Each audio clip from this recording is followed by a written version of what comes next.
Karma Lekshe Somo.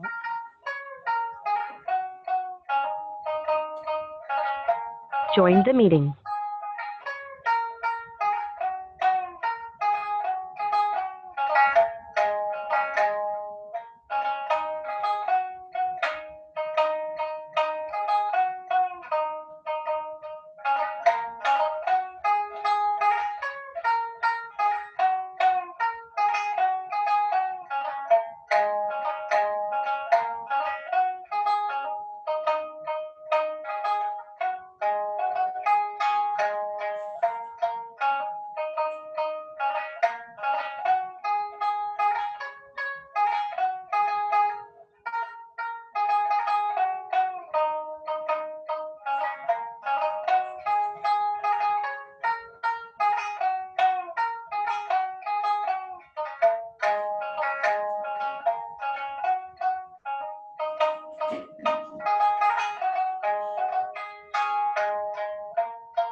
Everybody, thank you so much for joining us today. Arigato gozaimasu, Iroha Mochida, for starting us off with that beautiful rendition of the sanshin. Welcome to our beginning and end of the Bomb Talk Story series. My name is José Barzola from the Mount Sinai Institute for Peace at the University of Hawai'i, Mānoa. Our talk story today will focus on the Unforgettable Morning with atomic bomb survivor, Mr. Larry Miwa, and son Stephen Miwa. Thank you for joining us today to learn about resiliency during unprecedented times. Let's start today's event by introducing our guests. Mr. Larry Miwa is a Hiroshima Atomic Bomb survivor who has worked with his son Stephen and author Tom Coffman to publish his family story in 2018. The book is Tadaima, I'm Home, a Transnational Family History that involves 5 generations of the Miwa family. Larry's journey as a peace advocate is tied to the rediscovery of his own diary in 2008, which he maintained for 2 months in Hiroshima, from July 4th, 1945 to September 10th, 1945.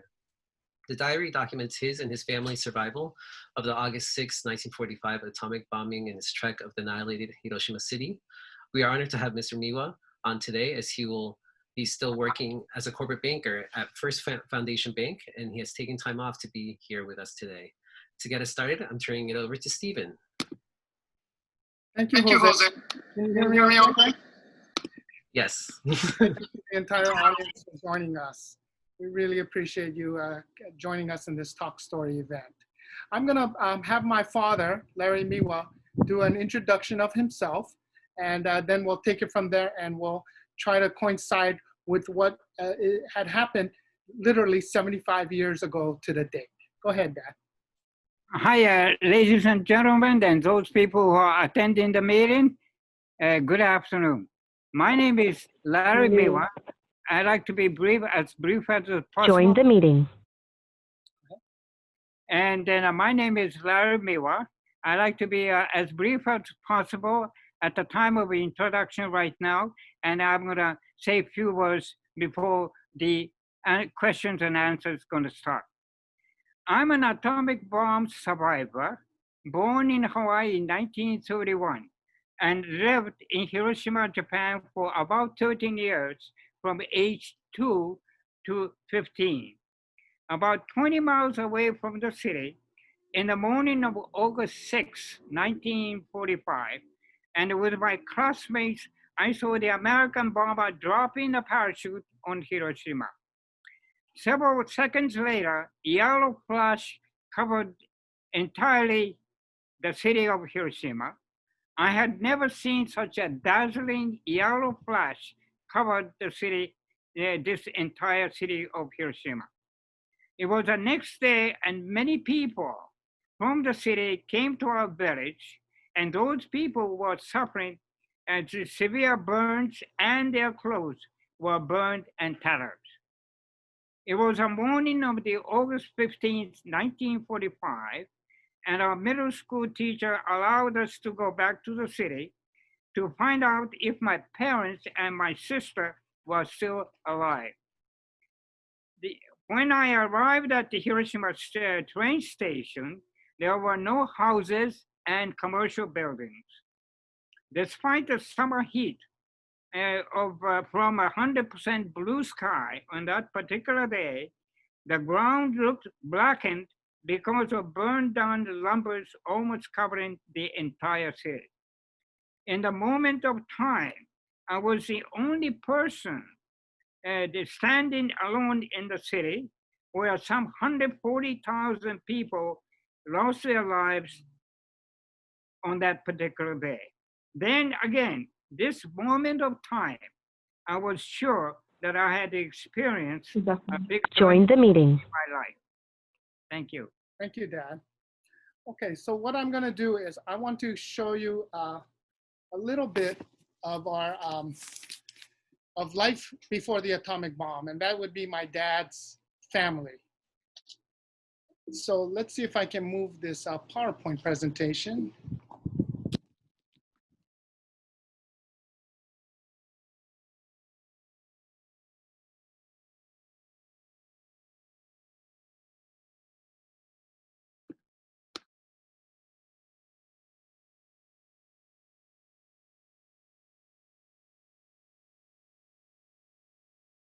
Oh, wait. And I just want, if you could just wave, if you can hear me okay? Can everyone hear me? Okay, great. Okay, so the next slide here, let's move on. See if I can do this.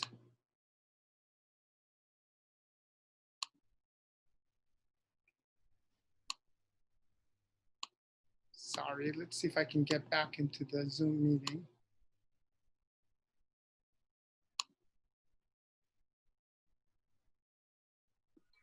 Hey, Stephen, it's okay. Just tell me when you want me to move the slide and I'll do that for you. Okay, if you can slide to number 3, his grandfather.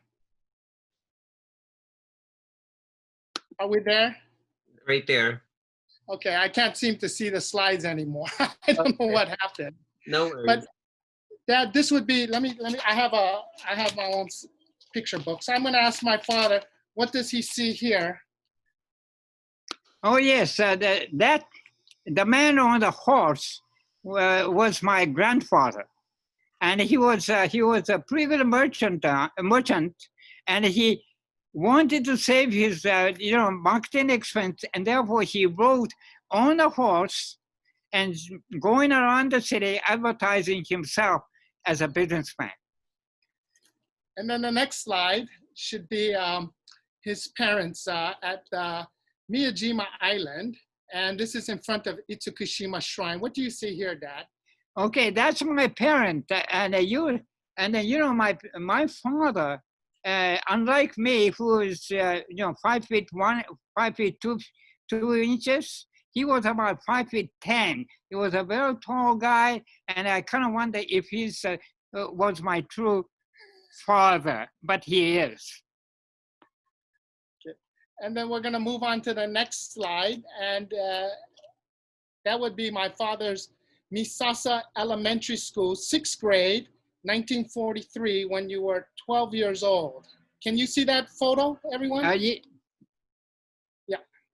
Okay, that is my grammar, the Misasa Grammar School, which I attended for about 6 years, from 1st grade to 6th grade. And then this was a very rugged elementary school, and then there were quite a number of the immigrants' children from Korea and China, and I got along very well with these young kids. Let me ask you something, Dad. I remember you telling me that there were a lot of fights in the school, and yes. Were you in any fights yourself? Oh yes, no, I was not involved in the kind of thing because of my fragile body, but these Korean people, Chinese people, and the other, local Japanese kids, they all asked me that they're going to fight on the brink of the Otagawa River. And then they wanted to ask me to stop the fight as at the opportune time. And I used to go there with these 20 or so kids. They started fighting each other. And at about, let's say 5 to 6 minutes later, I got in and they said, that's good enough. You guys gonna be friends to each other and we're gonna quit fighting. Just like a mediator. Right. Okay, now I want to ask my father to look at this picture. Jose, that would be the one with the, looking up at the B-29s and the parachute in the countryside. So my father's school was mobilized 1 month before the atomic bomb dropped. And he was over 20 miles away in an area called Tonomura. And he witnessed what was B-29s heading toward the city. But I want you to tell them what happened that early morning of that unforgettable morning. Were you supposed to come to the city? No, yes and no. Let's say we go back to the August 5th, the night before the bomb was dropped on Hiroshima. And then our teacher told us that two boys and myself could go back to the following day, August 6th, to see if our parents are, okay and so on. So we are overjoyed, the three of us, and we forgot where we were, and we, we enjoyed ourselves early in the morning of August 6th.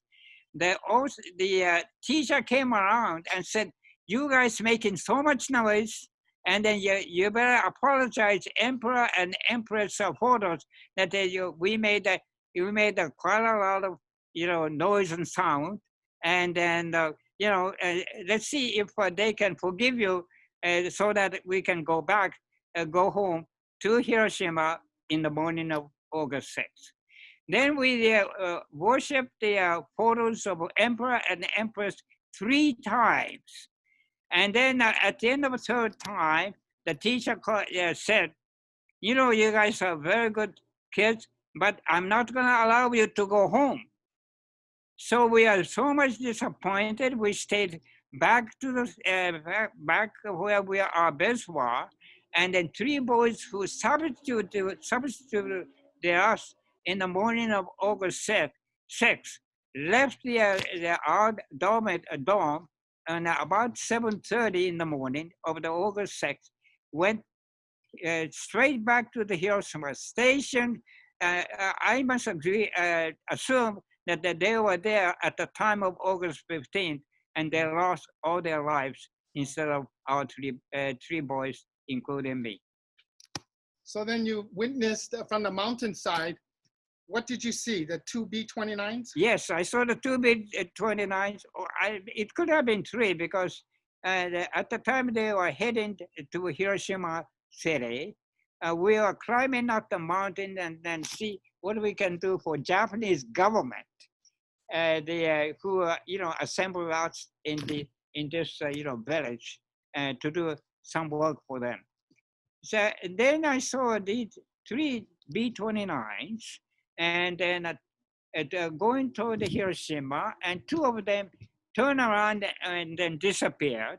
One stayed on the above Hiroshima, and then the plane dropped the parachute with a small thing underneath of the parachute.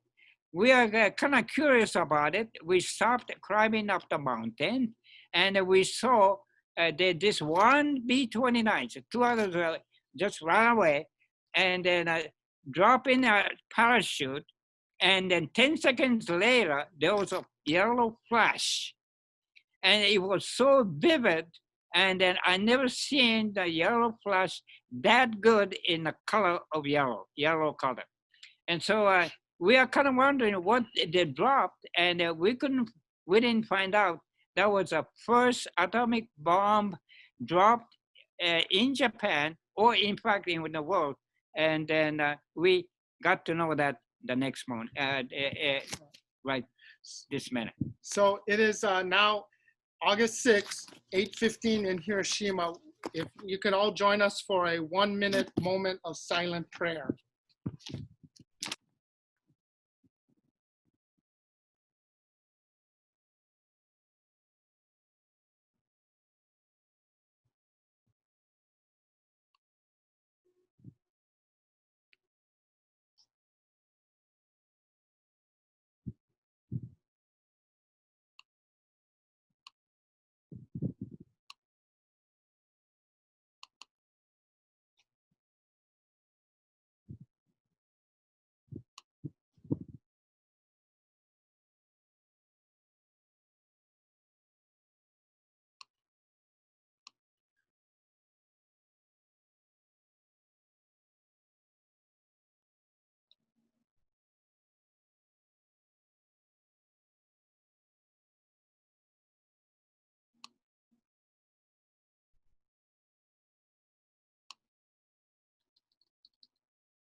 Thank you for that, everyone.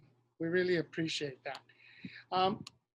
If we can continue on, what I'd like to do is we'd like to show you the aftermath of the atomic bomb. So if Jose is able to show the Enola Gay with the atomic bomb cloud. Is everybody able to see that? And then the next picture would be the famous mushroom cloud, the black and white mushroom cloud. And the next one after that would be the one with the expanding mushroom cloud and fire cloud. Not sure exactly what it is. It's a combination of both, but I want to ask my father what he is thinking about, because his parents and his older sister are underneath this expanding cloud of fire and smoke and dust. What do you think, Dad, when you see this? On that 8:15 a.m. in the morning, my father was in the house that we built. He was there having a cup of tea, and my mother and sister were 2 blocks away in the warehouse that we had. They just got in before 8:15, and then when the bomb was dropped, it's only a couple miles away from the center of the atomic bomb, and they were luckily enough to stay in the house and in the warehouse, and they were able to escape from that, historical moment of the time that the bomb was dropped.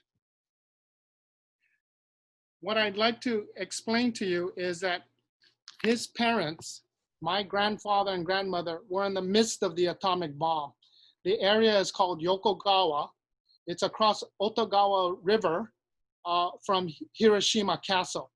So they were less than 1 kilometer from the hypocenter, which is about 3/4 of a mile from where the bomb exploded. So like my father had said, luckily they were inside the structure of the buildings and weren't impacted by the initial bomb. What I have here is, I'm gonna pass on to my father a copy of his mother's testimonial. It was uncovered by the Hiroshima Peace Museum last year, and they forwarded it to me. And I asked them, when was this testimonial written? And they told me it was 1995. And I know my grandmother was 91 years old. That was the year she passed away. So they sent me a copy of it, and I brought it to my dad to have him recite it to me, and he wouldn't read it to me. But first thing he said was, "This is not my mother's handwriting." And I said, "Oh, okay." Well, he read it to himself and he realized, but this is my mother's story. So he's going to read it in Japanese, and then I will read it in English. Go ahead, Dad. All right, this is in Japanese, what my mother said or wrote. 建物疎開にかかって40メートルから50メートル裏にある元菓子屋の倉庫の中で娘の京子と共に家財道具等の整理をしていた。突然轟音とともに土煙に悩んだ。直撃爆弾よと叫びもがく。頭上から光が差し込んできた。運よく抜けることができた。一瞬のうちに変わった、外の光景に何が何だかわからなかったものである。神田さんの子供が立っていたので、その手を取ってさまよう。船津さんが木の下敷きになっていたので、助けようとしたが、火の手が回って、おり、どうにもならなかった。3人一緒に火を消し、避けながら古市まで夢中で逃げた。それから数ヶ月間、中見方の疎開先の農家の農家の2階でぐったりと寝込む。頭の毛がだいぶ抜け、体中に小さな赤い点々ができたが、半年ぐらいで収まった。暴夫正吾は大工の岡崎さんと共に座ってお茶を飲んでいた。突然跳ね飛ばされた。家具道具が、出され、窓も扉もすべて撤去されていたので、家は傾いただけで助かる。岡崎さんと共に松井さんを助けようとしたが、父は果たせなかった。私の、暴夫は昭和29年、がんで死去するまで、皮膚が燃えるようだと言って、真冬でも、冬の真っ最中でも浴衣一枚で暮らしたものである。This is my A-bomb experience. Where A-bomb? Hiroshima, within 1 kilometer of hypocenter. Sex, female. Age, when A-bomb, 41 years old. Name, Miwa Yoshio. My daughter Kyoko and I were putting our household goods in order at our formal rental house 40 to 50 meters away from my house, which was torn down, making an empty space to avoid fire from spreading. Suddenly, I heard a roaring sound. It was attacked by a cloud of dust. I took a hit, direct hit, and desperately tried to get out from there. I could see a light coming from above and somehow succeeded to get out of the house. I had no idea at all about what had happened. When I first saw the scenery outside the house, I found Kanda's child standing nearby. So I took his hand and wandered from place to place. We saw Mr. Funatsu, who was buried under a wooden beam, but were unable to rescue him because fire came closer to us. 3 of us could reach Furuichi after struggling desperately to escape from approaching fire. For a few months since then, we exhaustedly slept on the 2nd floor of a farm barn in Nakamita where we evacuated. I almost entirely lost my hair and had many small red spots all over my body, but I could recover within 6 months. Seigo, my deceased husband, was drinking green tea with Mr. Okazaki, who was a carpenter. Both were blown away by the blast. Luckily, they were safe enough because there was nothing inside the house. Furniture had been taken away and windows and doors removed. House was almost completely collapsed. He and Mr. Okazaki tried to rescue Mr. Matsui, but were not successful. Seigo kept saying he felt like his skin was burning and was wearing yukata, informal cotton kimono, even in the wintertime. He died of cancer, which was stomach cancer, in 1954 at age 57. So what we just described to you was literally happening minute by minute, 75 years ago to the day and time. Because in Hiroshima, it is now August 6th, about 8, that would be 8:24 in the morning. The next image, if Jose can show it, it's would be the Yokogawa neighborhood in the time of the moment. The first one is, can you see the image of someone face down at the train station? That's in Yokogawa. So these are images we're going to be looking at that are happening in the moment. These are from survivors that drew these pictures. So I'm going to show my father the image of this picture and ask him what he thinks about this. This is happening, it says 8:15 in the morning in Yokogawa. Oh, I see. You see there, I was there on August 15th, 9 days later, but things are close to what happened in August 6th. And I can see the tramway there, electric tramway, and then with the number of people there, and then I saw that on August 15th again, but the number of people in the bus was somewhere around 6 or 7 people. And that's all the people I saw on that particular day. So if you notice, there's a person immediately from the flash lying down, face down to save themselves. Dad, you were over 20 miles away with your fellow students in Tonomura. Did you and your fellow students also dive to the ground face down, even though you're over 20 miles away? Yes, we were. We are flat on the ground after the yellow flash came from the first atomic bomb. The next image is a blue map. If Jose can show that. It is a map drawn by a survivor who worked at the credit union in Yokogawa. Smack in the middle of this drawn map is my father's neighborhood and his home. It actually says a Miwa home. So Dad, when you look at this, what do you notice or what do you think about? I noticed that, what I hear from my son and from other people, there were the rescue teams in Hiroshima of a couple hundred, I believe, a couple hundred people, and who tried to dispose of all the dead body in the city, and then that is a photo that you're looking at. And there's another drawing by the same gentleman, Shinsuke Uchiyama. It's a red map. If you can see at the very bottom, there's a shrine in his neighborhood. And the translation, my understanding, is that you can see the flecks of fire. And there's many people in this shrine gathering in there for shelter. I understand it's hundreds of people.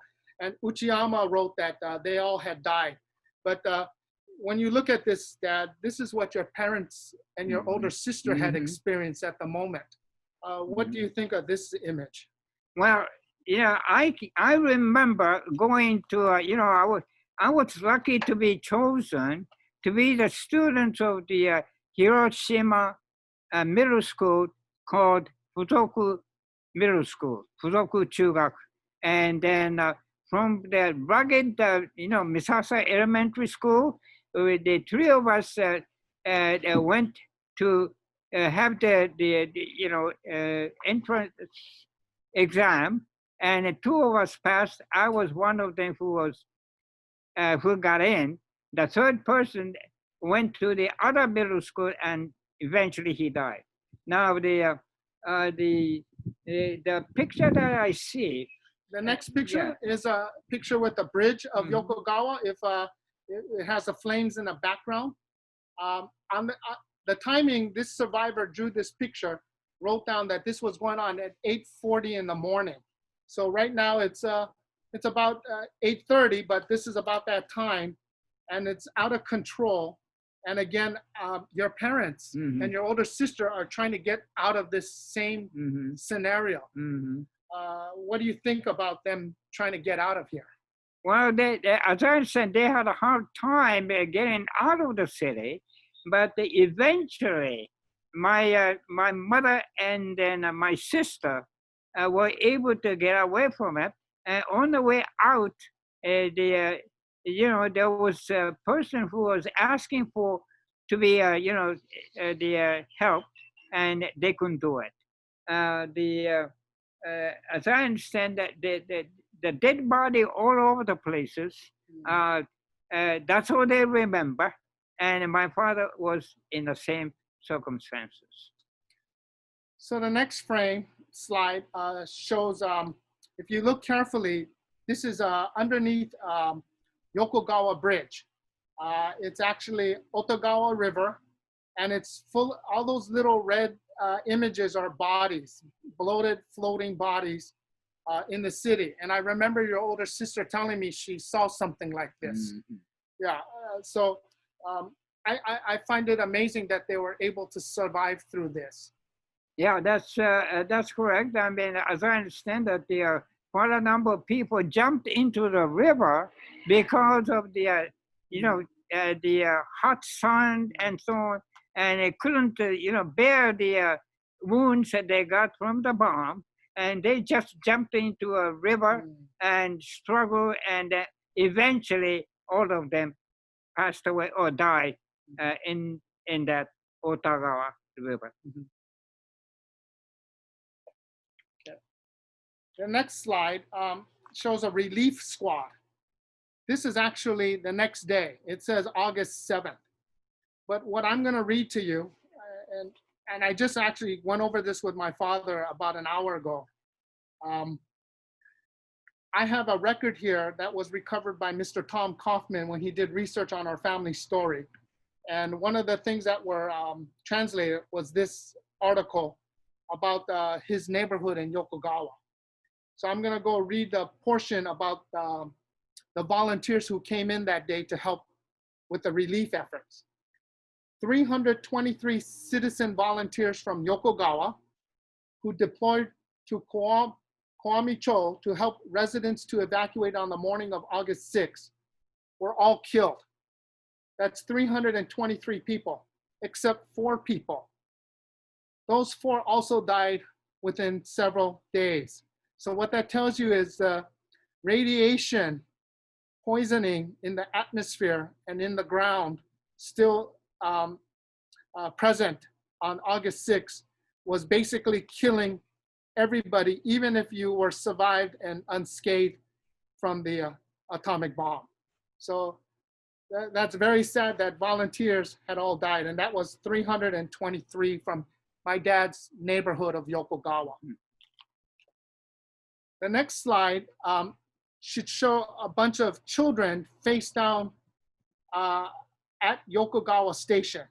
They're actually alive. This is on August 7th. As you can see, if you can see the date, it's dated August 7th. And if you read what it says, the mothers and families came among the wounded of mobilized students who are laid out for identification. And the reason I have this image is because if my dad's school was not mobilized outside the city, I told him he would easily could have been one of these children face down on the tracks, because the mobilized students ages 12, 13, 14, middle school, that's junior high school students, were the ones that were most utilized to work in the factories, to tear down houses, to make fire lanes, and so forth and so on. So in one sense, he was very lucky to be sent outside the city the month before. Dad, when you see this picture, what do you think? That could have been you. Yes, it could have been me, and not talking to you today. But what happened is this: on the July 4th, 1945, which is, it's an Independence Day for the United States of America, we were asked by our teacher to stay away from the city, and therefore we took the train and then got out of the city. That was July 4th, 1945, the Independence Day in the United States. On the July 5th, 1945, the next day was the birth date. And then I was 14 years of age. Now, incidentally, if you added 75 years of a commemoration, the celebration that we are doing today, 75 plus 14, that my age to be 89 years of age. That's what I remember. I'm old, but I can remember all these things. And then I don't know why I'm still a survivor. to this day. And then as long as I survive as an atomic bomb survivor, I try to do my best for the world, for the peace of the world. So we're surprised we're getting through these slides quite promptly. I'm very happy that we're running ahead of time. We're going to continue. What I'd like to do is now go over what is called the explosion of home. This is or actually my father's trek of Hiroshima City. So as we mentioned earlier, as my dad mentioned earlier, his school was mobilized outside the city on July 4th. He was supposed to return that morning of July 6th, but luckily he was overly excited with his classmates on August 5th and early morning of August 6th and was not allowed to come home. 3 other boys took his place. But the following week, the teacher sent you, on August 15 to send the students back home. And so my father and the rest of his classmates, about 24 students, made their way to the train station, about 25 miles away, and made their way into the city. So if Jose is able to show the image of the landscape of Hiroshima with the red lines, the zigzag lines, I don't know if you can see that. It looks like this. Are you able to see that image? Okay, so that's the city landscape of Hiroshima. It's about a 2-mile radius, and you can see just about the entire city is burned down to the ground. The dark black areas is the river, Yokogawa River, that kind of farms off in about 6-7 different smaller rivers out toward the ocean. If the red line you see there is sort of my dad's trek of the city on August 15 and 16. So I'm gonna ask my father if you can explain what you see here and when you arrived at Hiroshima Station on August 15th, what could you see? Well, when I got into the city and then standing on the Hiroshima Station, I, as I said again before, I was kind of lost because there were no, as I said again, there were no commercial building or the residential homes. And then all I saw was a blackened lumber covering the entire city of Hiroshima. And I was alone. And so I wandered alone myself, with the exception of 5 passengers that I could, 5, 6 passengers I could see in the tramway away from the Hiroshima station, train station. And then as my son outlined with a red line, I kind of wondered, and instinctively I thought that I should go back to the home and see what happens. And then after that, I should go to my middle school, the Furoku Chugaku, Furoku Middle School, and see what happened over there. And that's the red mark track that you are seeing. So Jose, are you able to bring up the slide that shows maybe the streetcar in the distance? If you can, I'll ask my dad again to explain what he told me. I remember him telling me many years ago and in subsequent discussions that when he came to Hiroshima Station, he was in a mindless state.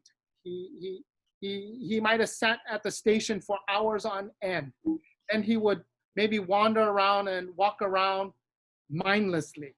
And then he also had noticed a tram in the far distance, and that's that image you see there where he saw some passengers in the train, in the streetcar, but what did you say? It had disappeared. Yeah, there were several people in the tram, the bus, whatever you call it, and then they passed away. It passed away.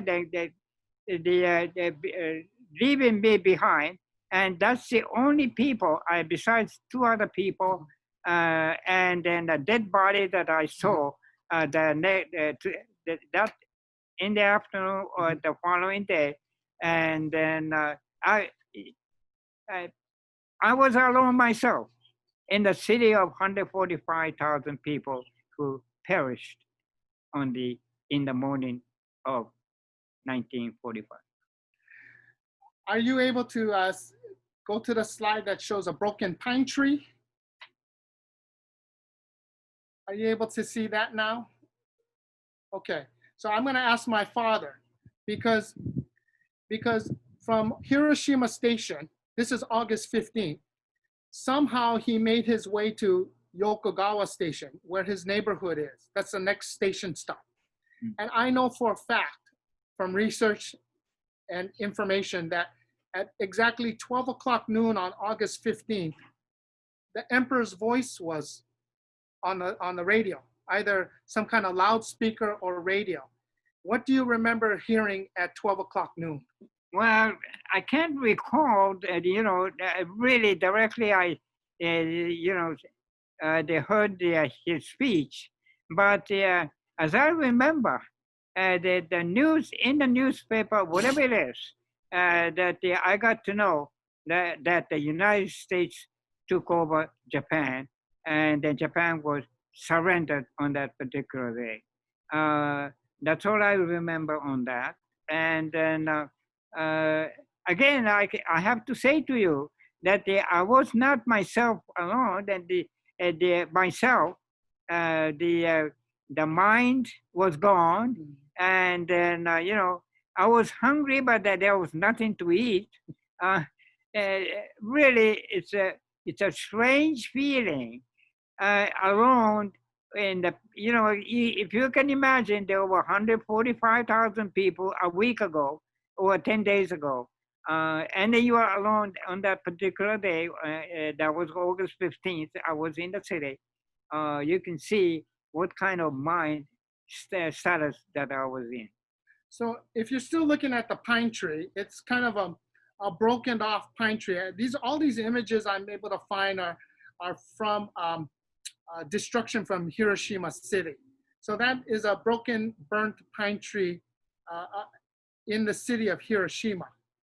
So this is similar to the pine tree my father had came across in his yard when he found where his house used to stand. Dad, what can you tell me? What did you tell me that as it started to get dark late in the day, what did you do with this pine tree?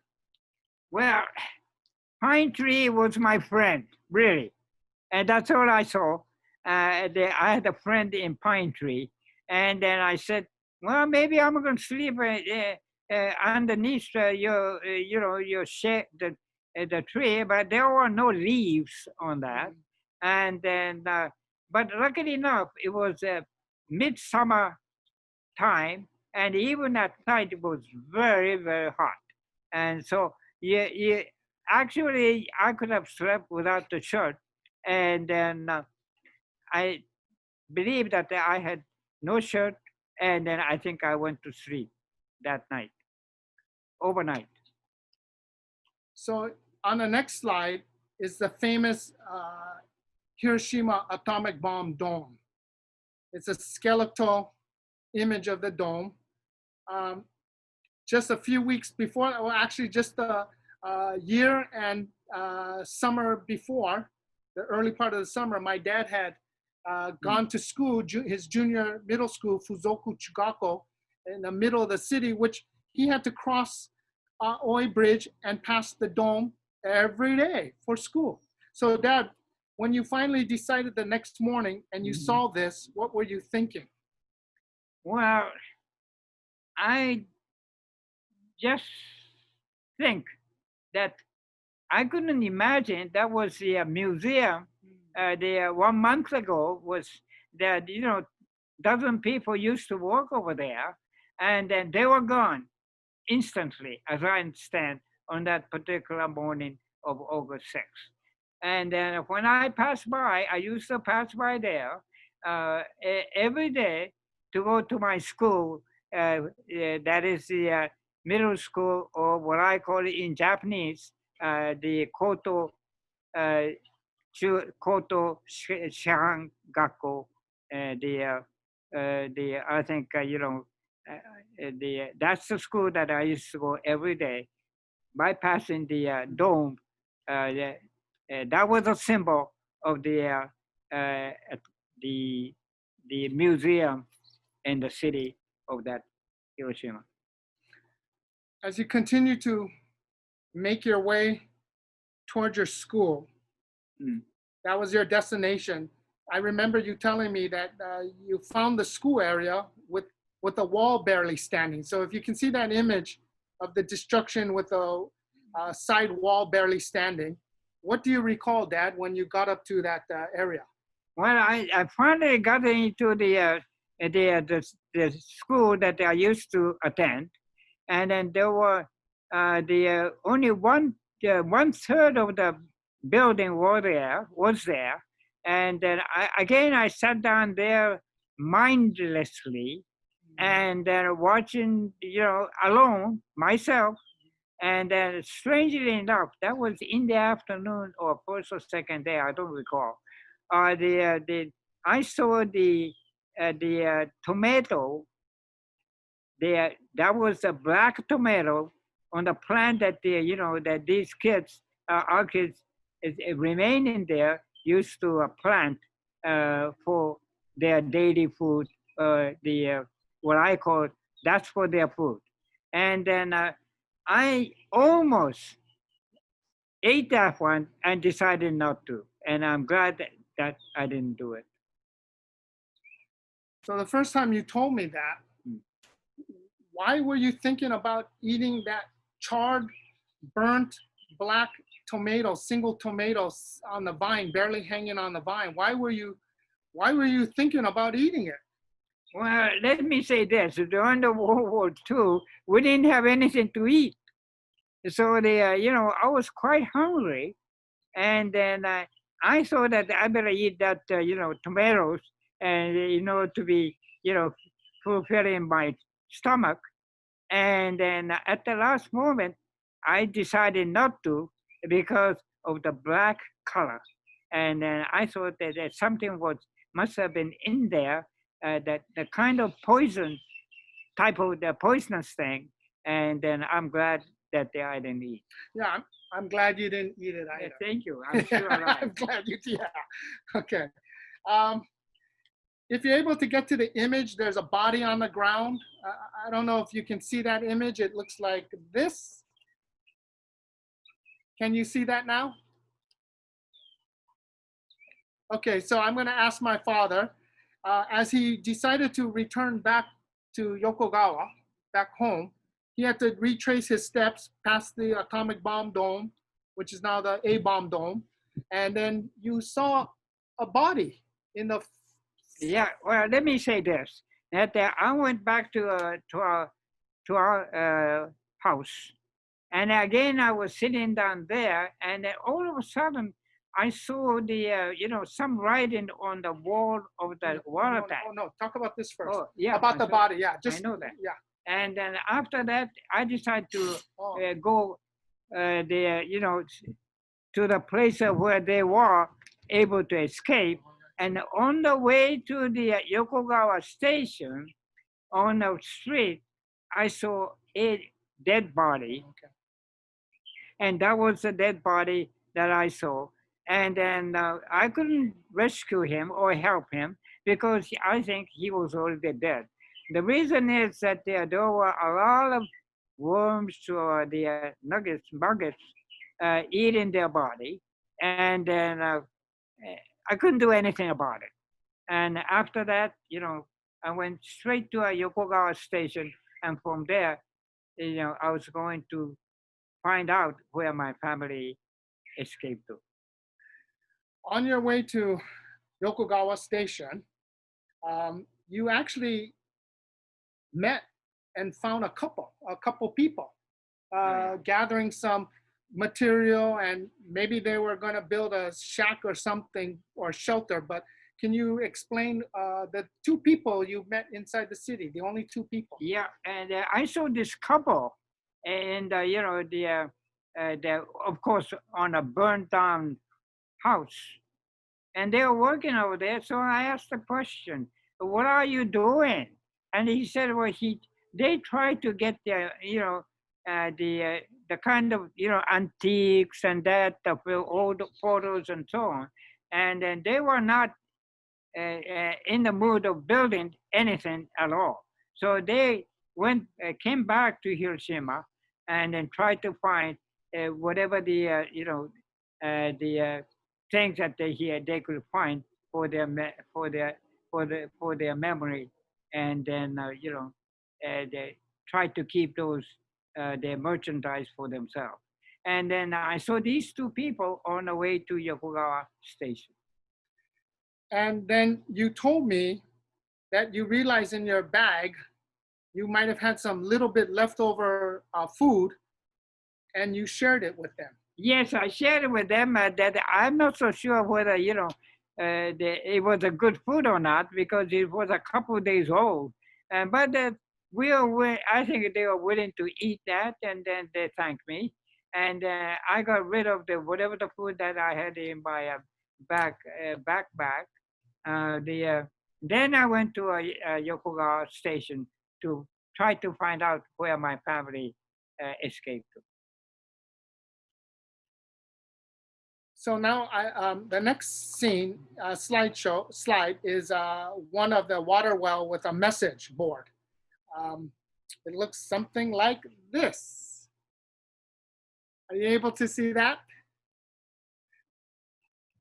Okay, if you are. This, of course, is not my family's writing, but the well itself is similar to what my father had found in his own yard, their own water well. And this time he came across it. And what did you see on the well? It was a writing, who wrote that one was my father. It may have been my father or mother. I'm not so sure who did it. But the message simply said, if you can find us, this is the village that we escaped to, the farm's house. So if you're lucky enough, and take the train and find us, do so. If not, well, it's up to you. It's actually it's up to us, to me.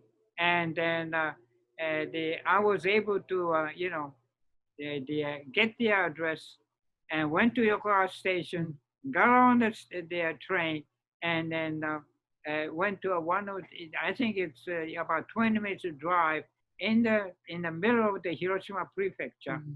And from there, it took me from 2 o'clock, I believe, or 1 o'clock or so in the afternoon until 7:30 or 8 o'clock, 6 or 7 hours of walking. And I finally found a little farm with the lights on. And then I thought I was going to try that one to see if my parents were in there. And sure enough, when I knocked the door, my mother came out, and she said, "Oh, you found us." Are you able to show the slide of his mother? That picture was, this picture of your mother was, what year you think, 1950? Yeah, that was about 1956 or 7. Yeah, okay, so this is a photo of my grandmother, my dad's mother. Was she smiling and happy to see you like this when you came to the door? Yes. Despite the fact that she lost about 30 pounds, there was a red marks all over her body. And then when I brought back a week later, country doctor, and she said it's a 50-50 chance that she may or she may not survive. And then I try my best to take care of her, and then strangely enough, or luckily enough, she survived, and she died at the age of 91. So that's pretty much my father's 2-day trek of Hiroshima, August 15th and 16th, all alone, young boy, just made 14 years of age. And even when I go over it, I'm quite amazed that he was able to survive that and find his family, which of course I'm glad he did. Of course, you're happy you found your family. That's right. It's now approaching 2 o'clock. If Jose can come back on the speaker and let us know if we can do an intermission, he has one prepared for with the musician again. Are you able to arrange that at this time now, Jose? Yes, yes. Thank you so much for everything so far. And I will get us reallocated in a minute. So they're gonna do a music.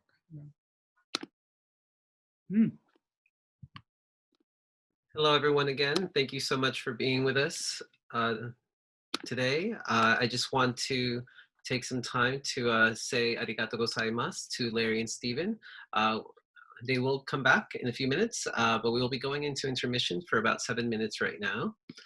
I want you all to enjoy today's intermission with our special guest musician again, Iroha Mochida, who's a senior student at the University of Hawai'i in Mānoa, majoring in Asian Studies.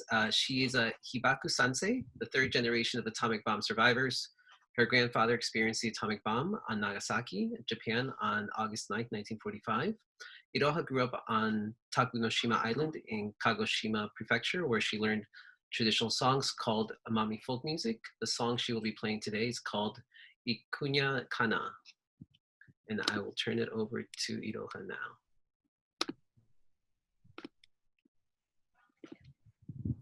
Hello everyone, my name is Iroha Mochida. First of all, I would like to thank Jose for having me today. It is a great privilege to be here and share my and my family's story and perform a folk song. I am a senior student at University of Hawai'i at Mānoa, majoring in Asian Studies. I was born and raised in Kagoshima Prefecture, which is one of the most southernmost areas in Japan. But my father's side's family is from Nagasaki, and my grandfather is a hibakusha who experienced the atomic bomb. So I am a hibaku sansei, which means the third generation of atomic bomb survivors. My grandfather was exposed to radiation when he went to search for his older sister. On the next day, the Nagasaki city was bombed. In the city, he found his older sister at a hospital. She got a serious case of burns on her back. But fortunately, both of my grandfather and his sister are still alive in Nagasaki, living healthy in their 80s. But this is virtually the only thing that I know about my grandfather's experience, the story, because he's never voluntarily spoken the details of what he saw and what he experienced on that day. So this webinar is a great opportunity for me to learn more about the atomic bombing and what had happened in Hiroshima. And I hope I will be able to discuss more about World War II and atomic bombing with my grandfather while he's still healthy. As I introduced myself at the beginning, I am from the mainland side of Kagoshima, but I spent many years of my childhood on a small island called Tokunoshima. The island is located between the mainland Japan and Okinawa. And when I was living on the island, I learned Amami folk songs, which are unique traditional music shared only within 5 or 6 islands around that area. So today I will be singing a song called Ikunya Kana. This song talks about a sad feeling of separation with a beloved person who's leaving the island. It is also believed that the song expresses the sadness for separation by death. Although the island I grew up is very far away from Hiroshima or Nagasaki, I think the sadness conveyed in this song could be shared with those who had to experience a lot of separation 75 years ago due to the atomic bombing. Through singing this song, I would like to commemorate those people who passed away in the Hiroshima and Nagasaki in the summer of 1945. So please enjoy my folk song.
Thank you for listening.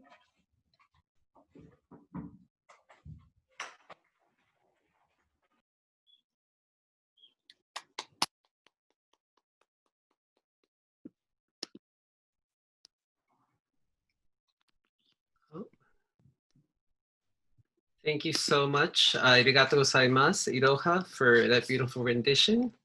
I do thank you all for still being with us today, and I'm going to switch it over to the Miwa family. Can you hear me okay there, Jose? Yep, we can definitely hear you loudly. I'm sitting here alone because my dad's still taking his bathroom break, I guess. So I can hear him, and I can hear him. I'm outside in his patio in Kaneohe, Hawaii, and it's a really nice day. And he'll be back, I'm sure, in a few minutes. I don't know if Iroha wants to perform another song, if she's prepared to, or Stephen, I actually have a question for you. ahead. What has your experience been as being, the son of a survivor? And especially, I know over these past 2 years, you've been very much involved in helping, your dad figuring all the logistics for events and leading up. And so thank you so much for coordinating with us. But can you share with us a little bit about how your experience has been?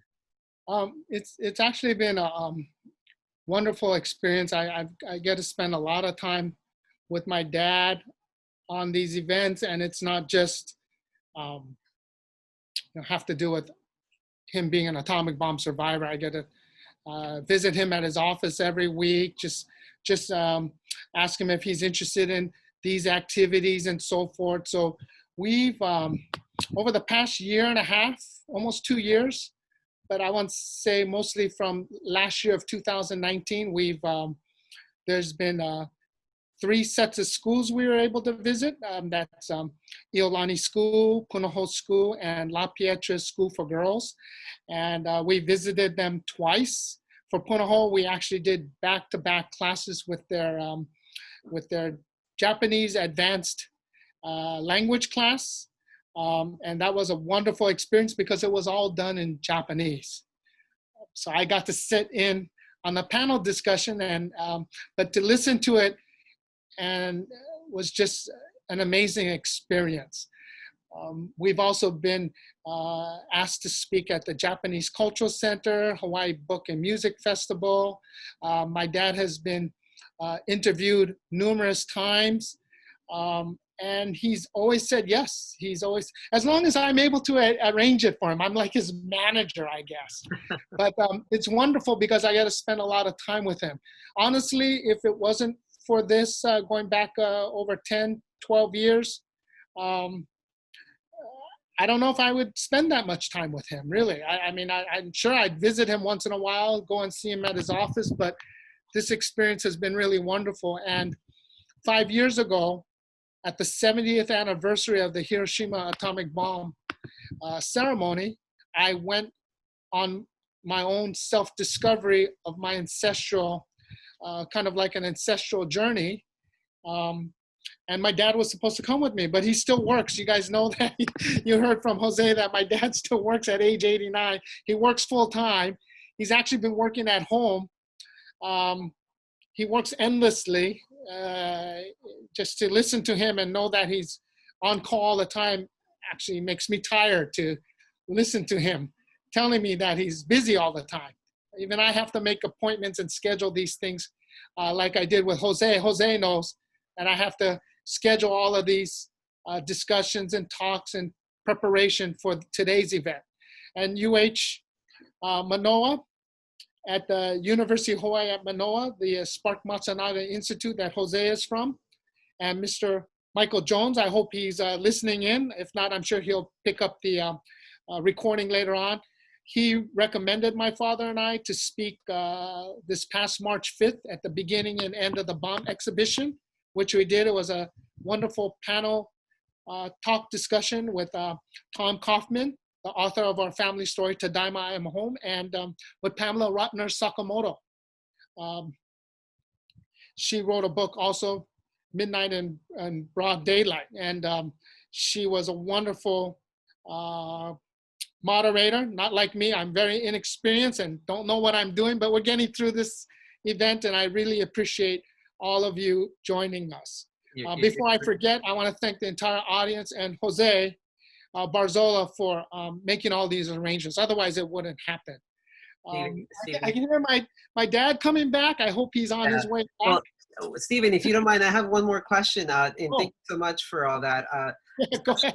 I know a common story that I get from a lot of youth who have family members who are hibakusha or survivors of the atomic bomb is it's not something many times that you hear when you're younger. Mm-hmm. And so I wonder if and I imagine you may have not necessarily heard all these stories growing up, potentially. And so I wonder if you have any recommendations for youth who want to nourish these type of dialogue. Sure. I'll talk about that. I'll have my dad sit down. He's rejoining us, but let me talk a little bit about that. So if you're wondering if I had, this was something I grew up with, that I had always known about, that it was shared stories with me, and I finally got it out of my system 10, 12 years ago. Absolutely not. They never talked about it. I think that's very common. People who had gone through the war, had fought in the war, had experienced these traumatizing events. Often they don't speak a word of it. They take it with them to their graves. What was different with my dad was I approached him about 12 years ago, and kind of like a genealogy, you know, kind of like trying to dig into my family roots. I confronted him, come sit down here. And literally I confronted him at work, and I told him he needed to share those stories with me.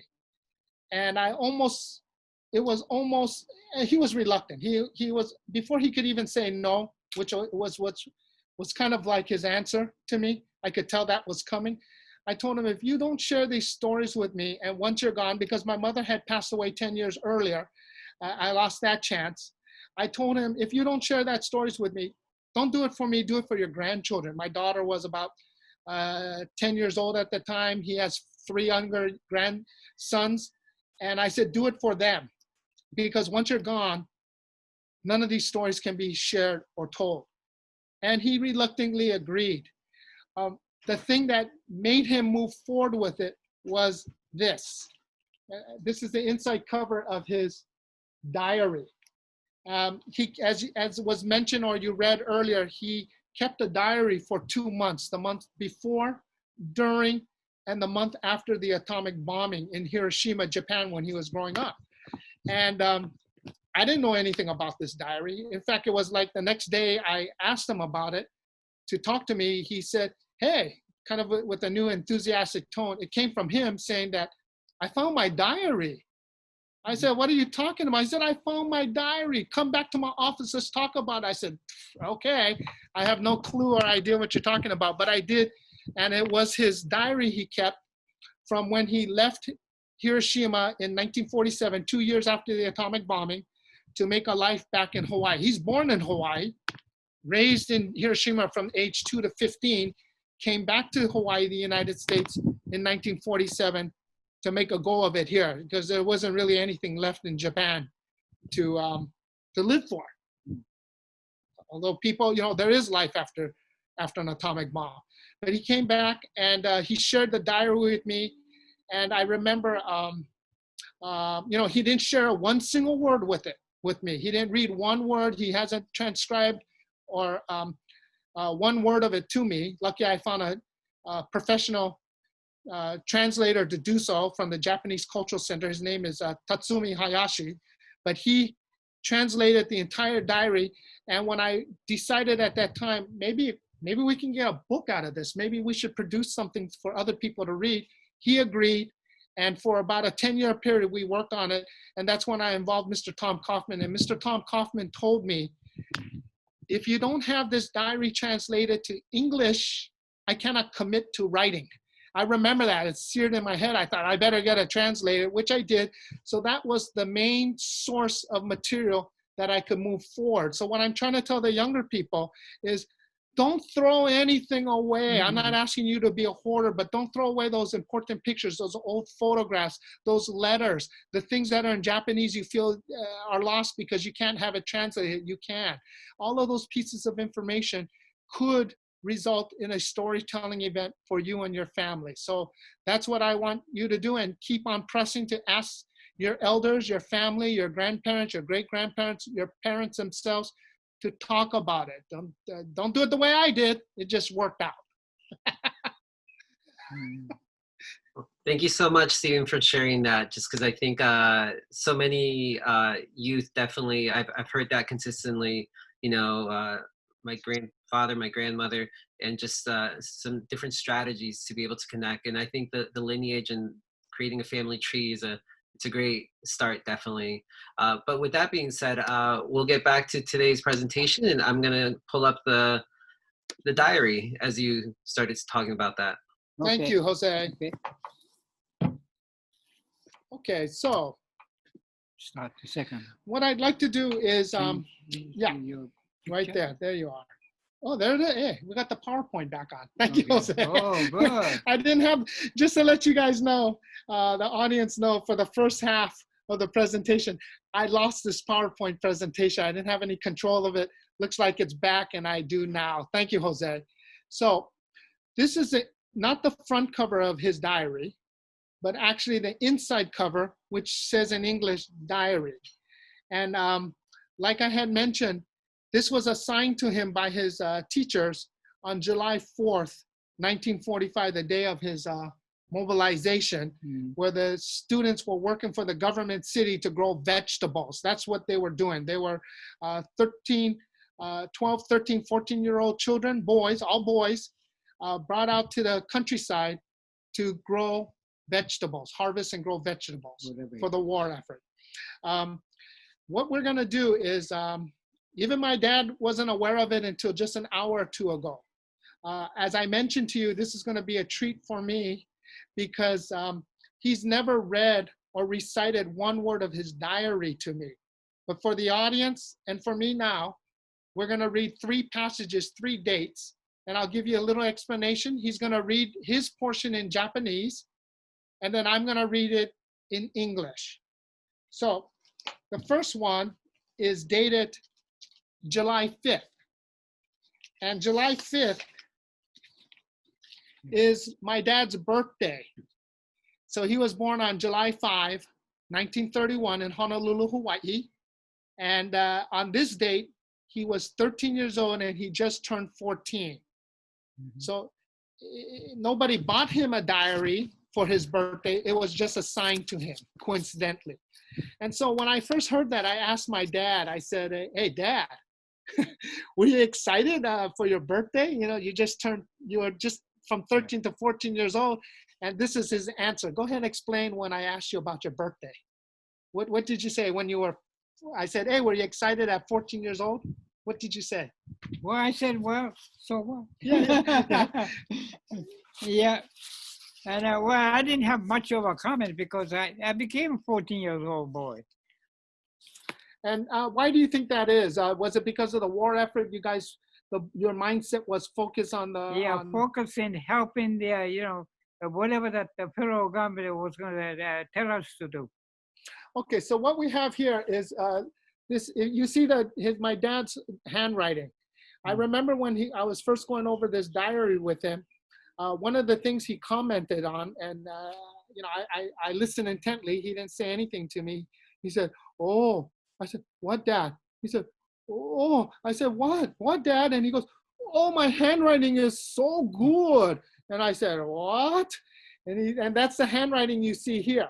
So he's actually going to read from a piece of paper, this in Japanese to you, and then I'll read it in English. So go ahead, Dad. Read from the beginning to the end. Okay, this is what I wrote. 7月5日木曜日、起床7時、就寝10時。作業、味噌、ライス、米ですね。巻き運び。その他、朝の自習。午前7時に起床した我々は、まるで昨日の疲れを忘れたかのように元気いっぱい、力が満ち溢れていた。やがて7時半に朝礼を済まし、清い心となって自習をやった。昨日、警戒警報のため、書けなかった作業反省日誌と反省を済まし、そうして食器類に名前を書き入れた。みんなは紙の上にろうそくを塗っていたが、これははげなくて良い工夫であると思う。また、ろうそくを互いに譲り合って使用していたが、これは2年北組の団結の強固さを表すものであって、おとっちゃんもさぞ喜ばれるに違いないと思った。昼より前後の2班に分かれ、太田君を班長とする10人は味噌を取りに植え、先生を主犯とする23人は下へ米と薪を馬車に取って取りに行った。こうして作業は5時半過ぎに終わり、夕ご飯後、おとっちゃんから就寝をお習いした。作業に行きながら勉強のできることは大変感謝している。ありがたいことだと思った。Okay, now I'll read the English translation for you. July 5, Thursday, up at 7 a.m., in bed at 10 p.m. Assignment, carrying miso, soybean paste, rice and firewood to the dormitory.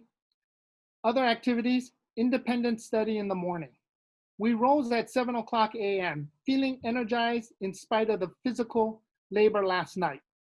After roll call at 7:30, all students studied on their own with renewed spirit.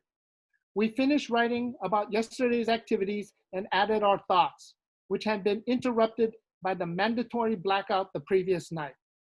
Then we put our names on our dining utensils, with some using candle wax on the paper labels, which was a good idea. We shared the candles. This shows that we share a strong bond, and I'm sure the dormitory chief is happy about it. In the afternoon, we broke up into two groups. 10 students led by Ota went to the mountainside to bring in miso, while the other group of 23 students, headed by the teacher, rode on a horse carriage to get a load of rice and firewood.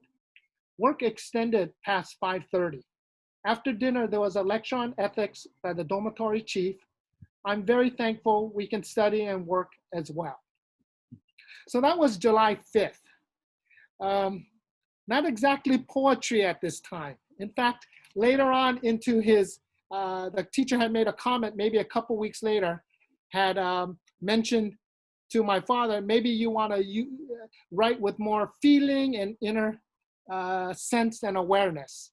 So we're going to jump ahead to the next image, which is August 2. That is a few days before the atomic bomb. So I'm going to have my father read his Japanese version, and then I'll follow up in English. Japanese version. 8月2日木曜日、起床5時50分、就寝9時30分。作業、畑作業、時給園の作業。その他、餅好き。餅を作ることですね。ふみおさん、that's my name。しっかりやりなさいよと、お母さん元気で、夢うつつにも薄れていく母の姿。今にして父母の恩を思う。起床。いずれからか聞こえるのか。何かは僕は織物に包まれたように感じた。はっとして目覚めると、そこはただ広いところの中である。ああ、今のは暁の夢であったのか。僕は何かしら自立しているように思えてならなかった。夢、実はこうである。いくら歩いても果てが見えなる広い野原に一人の女が立っていた。そこに疲れ切った僕はふわふわとなって倒れたのだ。ところが、くしくも、僕は物も言えない。何時間か母に解放されながら気持ちよく僕は夢路をたどった。ところが、覚めた時はすでに作業場にいて、駒を振るっていたのである。そこで、これが夢で終わって良いものであろうか。父母の恩は無限である。ここに来てから痛切に身を感じた。これを一日の本当に真実に生かさなくてはいかならない。また、この夢は一生僕の胸に印象づけられて、永久に忘れられないものとなろう。忘れてはいけないのだ。夢、すで教訓である。このことをいつまでも体に刻んで、日々の作業に、あるいは勤労にしっかり励もうと父母に固く誓った。August 2nd, Thursday, up at 5:50 a.m., in bed at 9:30 p.m. Assignment, work at Maeta, farming at our parcels. Other activities, mochi, rice cake pounding. A dream about my parents at sunrise reminded me of my debt to them. Do your best, Humio. Stay well, mother. As her image faded out, I felt the love of my parents again. I heard a call, get up, get up. I felt as though my body was wrapped in a piece of cloth and wondered where the voice was coming from. When I was fully awake, I noticed I was sleeping in a large room. I felt dazed as I realized I had been dreaming. The dream went like this. A lady is standing in a sprawling field that extends forever. Totally exhausted, I appear at her side, lose consciousness, and collapse. Strangely enough, the lady happens to be my mother. I cannot utter a word because I am so tired. Confronted by my mother, I continue to sleep. When I wake, I am already at my plot digging with a hoe. Then she vanishes from the scene. I wonder if I can simply dismiss this as a dream. The love of parents is so infinite. I have become more appreciative of them since I began living here. I must respond to their love through my daily efforts. I shall probably remember this dream forever. No, I should not forget it. This dream served as a good lesson. I am fully committed to working harder. Okay, and then we have one more diary entry we want to share with you. So the first one was, again, that was July 5, the second day of his diary. The one we just read was August 2nd. That's a few days before the dropping of the atomic bomb on August 6th. So that, what we just read, which my father says was a dream, to me, from my perspective, was like a premonition. Something was happening, was going to happen. My dad dreamed about it, and atomic bomb fell on the city 4 days later. But life goes on, even after an atomic bomb.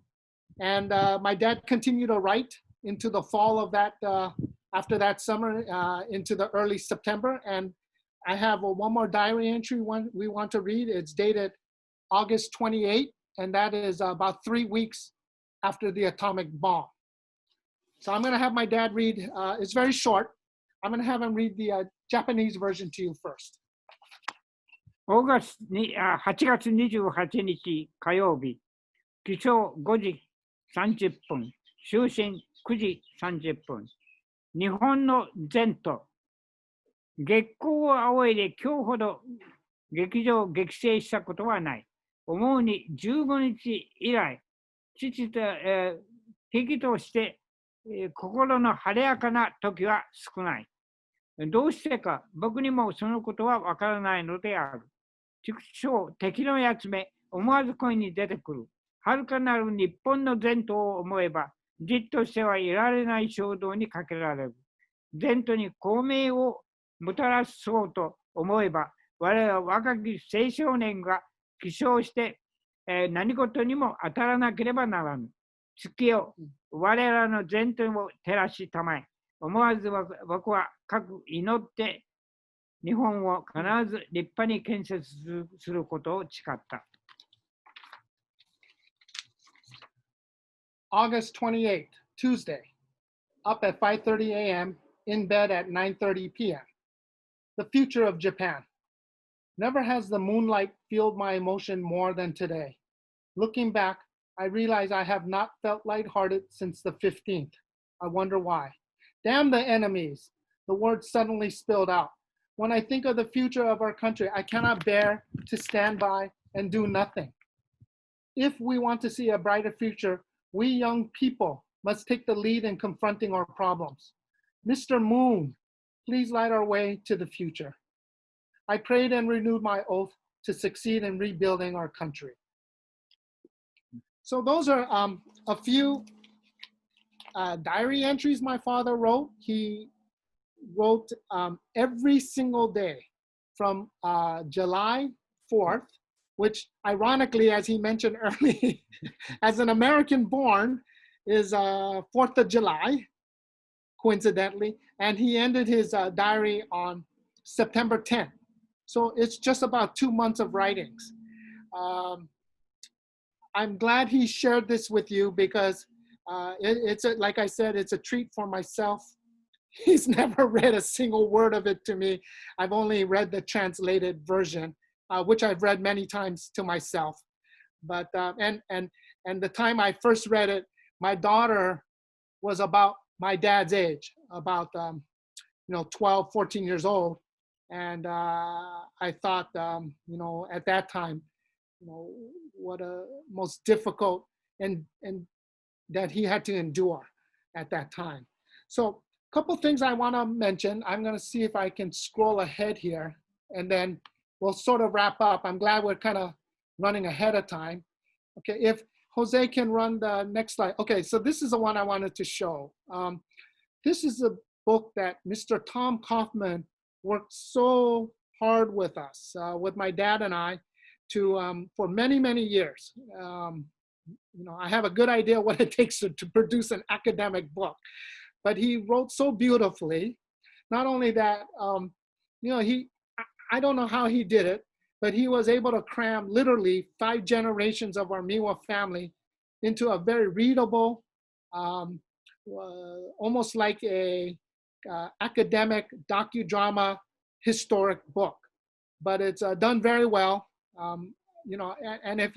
And I appreciate anybody in the audience or people interested in this sort of history or genealogy or wants to know more about that relationship between Japan and Hawaii and United States, literally 3 autonomous lands unto their own at that time. We're talking about from 1850 to throughout the war and after the war. Mr. Coffman wrote about 110-year history. It's really of my father and 3 generations before him. He was very generous to mention my name in the story. And I think I'm glad he did, because that kind of fuels my passion to want to talk to people like you in the audience with my father. I'm glad I'm able to do that.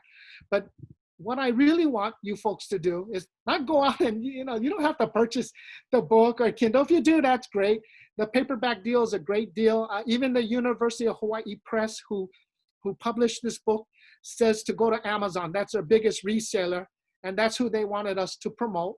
And the paperback is very reasonably priced. The hardcover is beautifully done, but that was for academic purposes. And then there's a Kindle version, which is really, really very good. I purchased that as soon as it was available a couple years ago. But what I really want you folks to consider doing is use the Amazon book platform, where you can write any comments you want.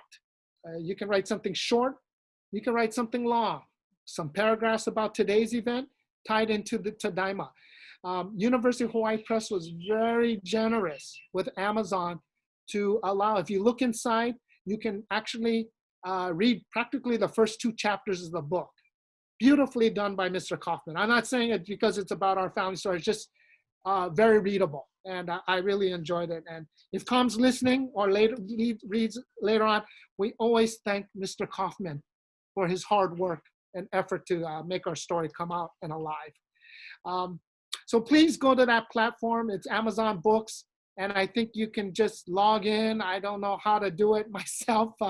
Otherwise, I'd write a couple comments myself, but I'd really love for you folks to take advantage of that and talk about anything. It doesn't have to be about the atomic bomb.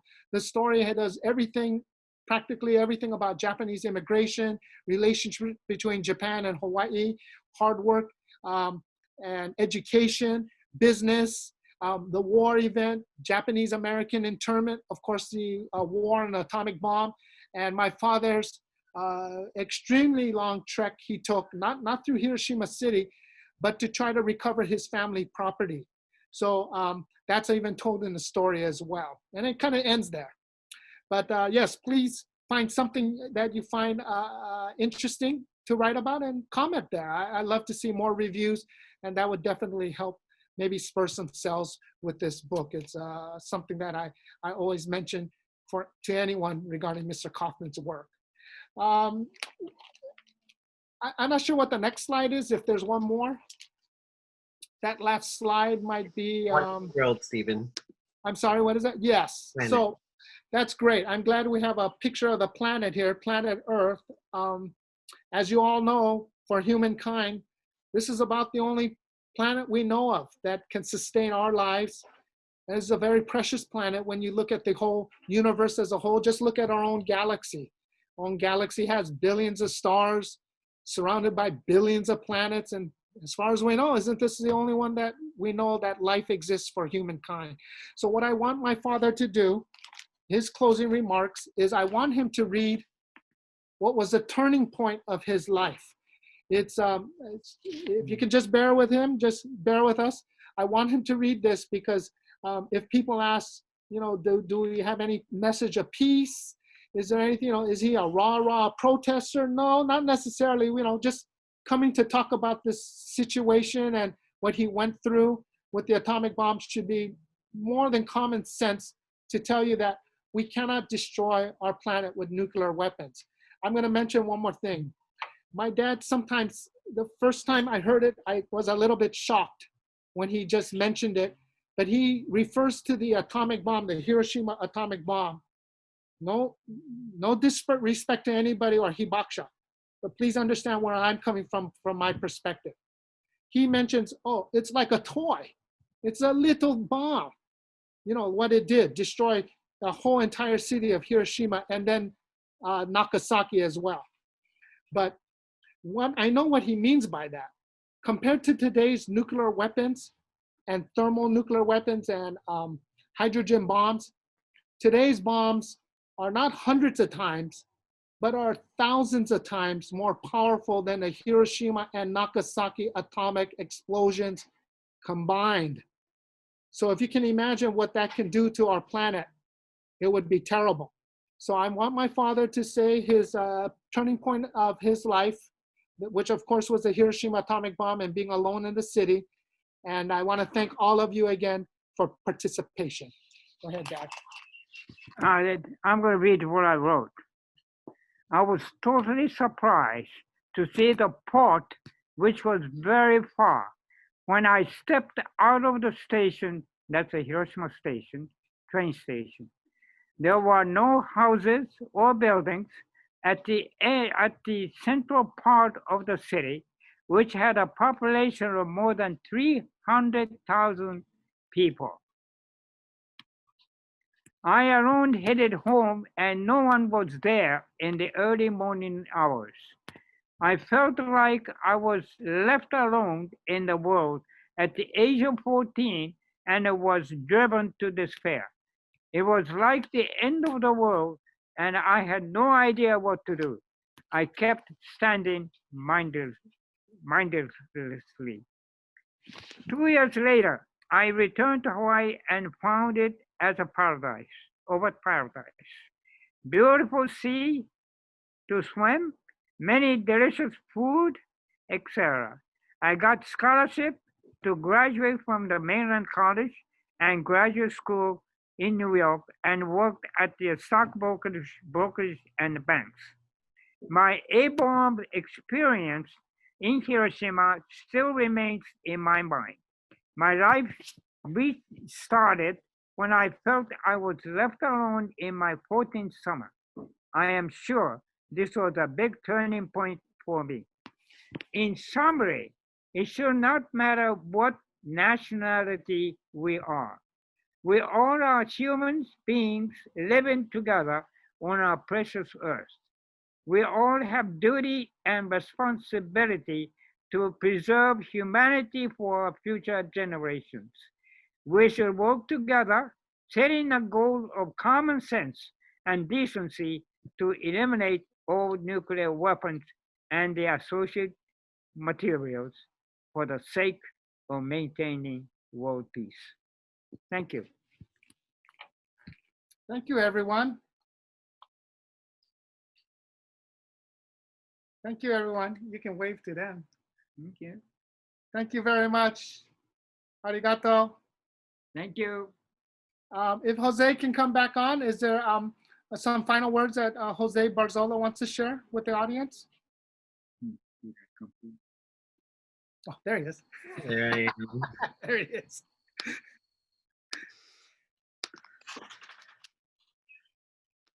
Larry, Stephen, thank you so much. Arigato gozaimasu. Larry, for sharing your story today, for us all to learn more about your experience, your family, you know, those 2 days, those months that you wrote in your journal. I am humbled by your journey as a peace advocate and providing us this opportunity to relive that fateful day. I really appreciate the opportunity to connect with you and learn about your resiliency during those unprecedented times, a story that provides hope and vision of overcoming challenges in our own lives. 75 years later, and here we are. So thank you so much. Also, warm arigato gozaimasu to Stephen for moderating today's dialogue. You did a wonderful job. So as well as your support for your father's peace advocacy and just for sharing those words to our youth, because it's so important to, you know, how do we continue to nurture those dialogues, you know, within, although we may be separated generationally, I think there's great strength in being able to, you know, learn from each other, younger from older and vice versa. So thank you so much. And last but not least, thank you to everybody on today's event for joining today's webinar. We deeply appreciate your interest and support in joining us to learn about resilience stories during unprecedented times. We have a couple more in this series that will be going on throughout the year for the beginning and end of the Bomb Talk Story series.